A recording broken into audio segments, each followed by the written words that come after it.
it all comes down to is striking the foot down and making the heel come back towards the butt off the ground and using the arms properly, staying on balance with a good firm brace in the core so we don't have squishy hips, I call them. So basically what I'm looking for is the kids to run here and not here with extended stride with a huge braking force on the front side. So, because if they do this, then what we also get is a very low knee angle and an extension that's way out the backside, so we have excessive high heel recovery on the backside. And all three of those are like a triple whammy. I tell the kids, you need to quit the Navy because you're dragging an anchor. Because that's what it's like. You literally, it's like adding 50 pounds to your body weight when you run like that. How long are you going to be able to run effectively? Not very.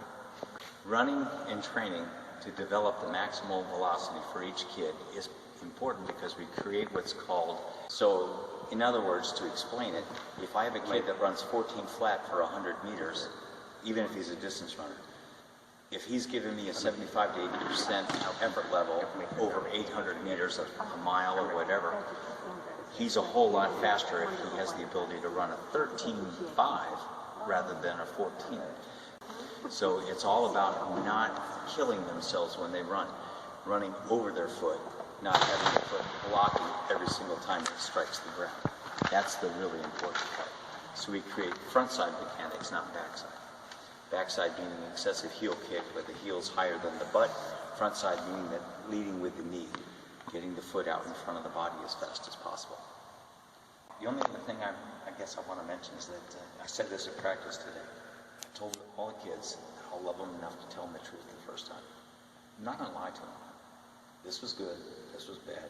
I'm not really good at sugarcoating stuff, but I'm not out for hurting people's feelings either. And the only thing I ask for is that they give me their best. That's 100% true. They all are working hard and doing a great job. And I think they're having fun. Now, I want it to be an enjoyable experience because, let's face it, these team relationships that they develop will last for the rest of their life. And that's just as valuable as any medals you can ever take home. That's another thing. I don't want the parents to communicate for the kids. I want the kid, because I treat the kids like they're young adults, that they have to be responsible for their own behavior and their own production and their own output. And so I expect them to be able to communicate with me if they have a conflict or an issue. So it's nice if you guys back it up, put it on that group meet. That's a great place to do it. Or, use the private message aspect of it. If it's something more personal, that's fine. Or text me directly, whatever. But but I want them to learn that they got to have their own voice and be able to talk to people in authority respectfully, and which they all do. We have no issues really with that kind of stuff. I'm standing around in sweatpants and 3 layers of jackets and I'm still cold, so that's what happens. So we want to make sure that they're always prepared for a change in weather, for rain, for heat, well hydrated. That's another thing that's really important. If kids aren't drinking a minimum of 1/2 their body weight plus an additional 20 or 30% of water every day, in ounces of water, they're going to be dehydrated, and that's when we're risking injury. So that's something we want to avoid. So if a kid weighs 150 pounds, we're talking about a minimum of 75 ounces of water a day, plus another 10% for, hey buddy, plus another 10% for heat and energy, plus another 10% for perspiration, for exercise. So the hydration is a critical factor. And then nutritionally also, make sure they're well fed, especially with young ladies, because they're always worried about weight. When they're training hard, whatever they take in, they're going to burn off anyway. So they don't have to worry about getting heavy. It's just not going to happen. I do have a couple of people that are really opposed to weight room stuff because they think their daughter's going to turn out like Arnold Schwarzenegger. Not going to happen. There's no testosterone in there. You're going to please an athlete. How many times a week did you have to lift? 3 or 4 days a week, right? Yeah. So guess what? You don't end up like that. Not on the female side. Guys, let's be honest, our guys could use some extra muscle mass. And he has improved like you would not Oh, believe. good. That's good. What? His muscle strength, training? we're in the weight room 2 days a week, and every single person, every man or boy and girl, every single one of them, middle schoolers all the way up to the oldest kids we have improved a ton in there, and it shows on the track. That's good. If you saw Aiden running today, him, Jed, I mean, those guys just blow me away from what I saw a year ago to what I'm seeing now. That's good. And it's just, it's a change. It's a paradigm shift in their mechanics, and I think that has an awful lot to do with it. And that's another thing I want to bring up too. I hope that we as parents can start talking to our kids about keeping what we're doing alive in the off season. You know, last year I told kids, I'm out here training people 10 o'clock every day. Not one Geneva kid showed up the entire summer. That is time wasted. Here's a funny thing. You develop speed, it lasts 5 days if you don't do it again. You can develop all the strength in the planet, and if you don't do it again, it goes away in about 3 weeks. Anaerobic power, same thing, meaning 400, 800 speed strength. Aerobic activity will last a month before it actually diminishes. That's physiology right out of my textbook from college. And it's absolutely true. You cannot lift weights for 3 or 4 weeks and you're probably getting in the weight room, you're still pretty good to go. You cannot run 5 miles and not do it for 3 weeks, almost 4 weeks, and go out and do it just as well, because it stays with you. We need to make sure these kids stay active all the time, and especially with what we do in there, because it'll benefit them in a major way. If you saw Charles running right now, you wouldn't recognize him. Coaches, you guys agree with me? I don't want to sound like I'm blowing smoke here, because I'm not. It's just the stability, the strength, the force application to the ground is just on a completely different level than where we were a month ago or 2 months ago. And I'm really proud of it, really, really proud of it. And I tell them that every day, because the change is incredible. So now we just got to make it apply to races. So anyway, the other things to talk about. We'll be handing out uniforms here in the next week to get that done. A couple of the meets, there's 2 specific places on there I want to point out. The meet on coaches and I have to make a defined decision, because I'm thinking about sending some people to Lake Mary and some people taking them to Mount Dora, just because Lake Mary does not have a full schedule of events going on, and that's problematic. We only have 12 potential opportunities during the season for the kids to get better at whatever they do, and blowing one off to go to a meet just because it's fun and different doesn't sound very efficient to me. So I'm really leaning more towards Mount Dora. But then again, there's a couple of people that I'm considering for specific things for specific reasons, and I'll talk with them individually as the coaches and I put our heads together and make up that decision. Then you'll notice there's a meet on March 4th and 5th. Is that the right date for Bishop Moore? And then the Lake Mary Invitational the day following. Some of the kids will go to both places. Some will only go to one. And the reason for that is that I got a lot of kids that are sprinters, field event type people. And probably what we're going to do is go after the field events on Friday night so that they get done earlier. And then whatever running events they do, we'll do that on Saturday. And the reason that it makes sense for us to do that is simply because of the fact that the Lake Mary preseason meet and the Invitational are one price for both teams, boys and girls, for both meets. And it's just as cheap as everything else. So it's like a 2-for-1 deal. So we can split up and do that and give the kids a chance to really focus on one thing on those days.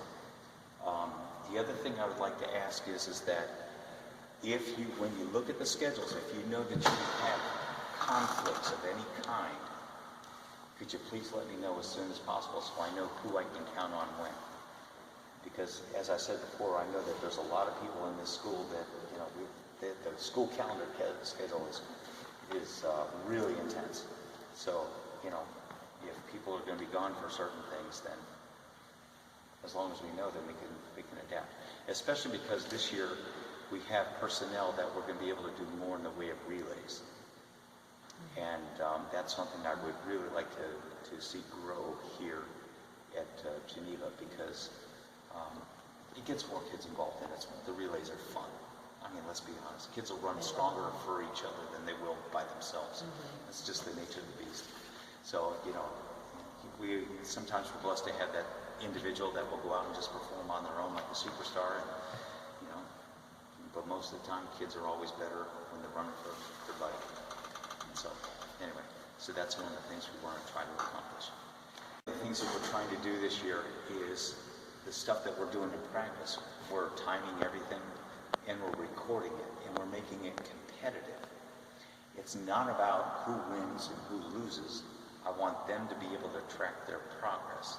So I was just talking to Coach Williams about potentially, and I hope the school doesn't have a problem with this, but setting up a website where we can record, rank, and publish everything so the kids can look at it themselves. I want it to be competitive because, let's face it, this isn't a participation trophy sport, okay?